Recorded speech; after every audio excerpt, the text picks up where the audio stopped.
Le jugement en appel des militants de Greenpeace ne laisse pas indifférent. Cet après-midi, avant même le début du procès, les sympathisants antinucléaires sont là pour manifester leur soutien aux accusés. En tant que citoyen, on est très concerné par ce qui se passe, par cette criminalisation des lanceurs d'alerte. Ce sont des lanceurs d'alerte. Bien sûr, c'est important d'être là. Nous espérons la relaxe, évidemment.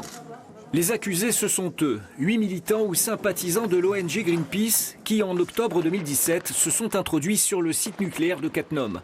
L'objectif n'est pas de s'attaquer aux installations, mais de montrer la vulnérabilité d'un lieu supposé être sous haute sécurité. Pour ces faits, ils ont déjà été condamnés à de la prison avec sursis, mais aussi, pour 2 d'entre eux, à de la prison ferme par le tribunal de Thionville. L'ONG est également poursuivie en tant que personne morale et un de ses salariés pour complicité. Pour tous, leur avocat demande la relaxe. Il y a une nécessité à agir dans l'urgence parce que si rien n'est fait, un jour on peut avoir un accident particulièrement grave et donc il faut le prévenir.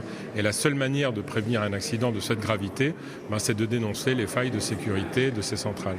Même en rentrant dans l'illégalité ? Même en rentrant dans l'illégalité, c'est-à-dire que le juge va faire un contrôle de proportionnalité, va regarder si les moyens mis en œuvre sont proportionnés au risque qui est décrit. EDF était bien sûr satisfait du premier jugement, notamment des condamnations à de la prison ferme. Une première dans ce type d'affaires. Aujourd'hui, l'avocat de Cattenom insiste toujours sur la gravité des faits.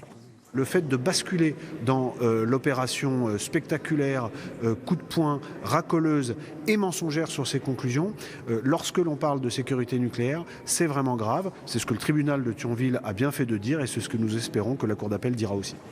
Le jugement a été mis en délibéré.